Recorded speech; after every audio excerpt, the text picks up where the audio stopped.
দেশে এবছর প্রথম একজন নারীর শরীরে হিউম্যান মেটানিউমোভাইরাস এইচএমপিভি শনাক্ত হয়েছে।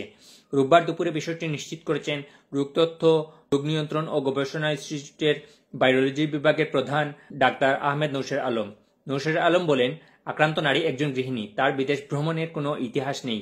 তার স্বামী বিদেশ থাকেন। অতি সম্প্রতি ওই নারীর স্বামীও দেশে আসেননি। এছাড়াও স্বাস্থ্য অধিদপ্তরের সংক্রামক রোগ নিয়ন্ত্রণ পরিচালক ডাক্তার ফরহাদ হোসেন বলেন, এইচএমপিভি আক্রান্ত রোগীর বয়স 30 বছর এবং বর্তমানে আইসিইউতে চিকিৎসাধীন রয়েছেন। তবে ভাইরোলজিস্ট এবং চিকিৎসকরা জানান, এইচএমপিভি নতুন ভাইরাস নয়। এটি কয়েক বছর ধরে বাংলাদেশ সহ বিশ্বের বিভিন্ন দেশে উপস্থিত রয়েছে। বিশেষ করে শীতকালে এর প্রকোপ বেশি থাকে।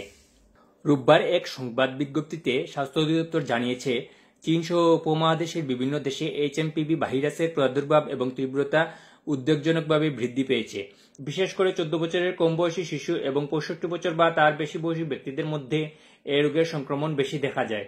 সেই সঙ্গে দীর্ঘমেয়াদী স্বাস্থ্য সমস্যা যেমন হাঁপানি বা ক্রনিক অবস্ট্রাকটিভ পালমোনারি ডিজিজ, গর্ভবতী মহিলা এবং দুর্বল রোগ প্রতিরোধ ক্ষমতা সম্পন্ন ব্যক্তিদের মধ্যে উচ্চ ঝুঁকির সৃষ্টি হতে পারে।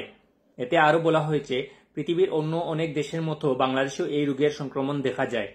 সম্প্রতি চীন ও অন্যান্য দেশে এর প্রাদুর্ভাব দেখা দেয় বাংলাদেশে এর সংক্রমণ নিয়ন্ত্রণে রাখা আবশ্যক, যার জন্য সব যন্ত্রসেবা কেন্দ্র এবং পয়েন্টস অব এন্ট্রি সমূহে স্বাস্থ্যবিধি জোরদার করা প্রয়োজন। এর পরিপ্রেক্ষিতে বাংলাদেশে এ ভাইরাস সংক্রমণ প্রতিরোধে নিম্নবর্ণিত নির্দেশনা অনুসরণ করা অনুরোধ করা হলো। সংক্রমণ প্রতিরোধের নির্দেশনাসমূহ: শীতকালীন শ্বাসতন্ত্রের রোগসমূহ থেকে নিজেকে রক্ষার জন্য মাস্ক ব্যবহার করুন। হাঁচি ও কাশির সময় গামছা বা টিস্যু দিয়ে নাক মুখ ঢেকে রাখুন। ব্যবহৃত টিস্যুটি অবিলম্বে ঢাকনাযুক্ত ময়লা ফেলার ঝুড়িতে ফেলুন এবং হ্যান্ড স্যানিটাইজার অথবা সাবান পানি দিয়ে হাত ধুয়ে ফেলুন। আক্রান্ত হয়েছেন এমন ব্যক্তিদের সংস্পর্শ এড়িয়ে চলুন এবং কমপক্ষে 3 ফুট দূরত্ব বজায় রাখুন। ঘন ঘন সাবান ও পানি কিংবা হ্যান্ড স্যানিটাইজার দিয়ে হাত ধুন। অপরিষ্কার হাতে চোখ, নাক, মুখ ধুবেন না। আপনি জ্বর, কাশি এবং শ্বাসকষ্ট আক্রান্ত হলে সুস্থ না হওয়া পর্যন্ত বাড়িতে থাকুন।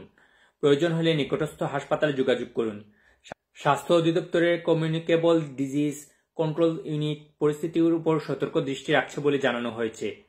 এতে আরও বলা হয়েছে, হিউম্যান মেটানিউমোভাইরাস অন্যান্য শ্বাসতন্ত্রের রোগের মতো ফ্লু এর মতো উপসর্গ সৃষ্টি করে, যা সাধারণত 2 থেকে 5 দিনের মধ্যে ভালো হয়ে যায়। তাই আতঙ্কিত হওয়ার দরকার নেই। সবাইকে স্বাস্থ্যবিধি মেনে চলার জন্য অনুরোধ করা হয়েছে স্বাস্থ্য অধিদপ্তর।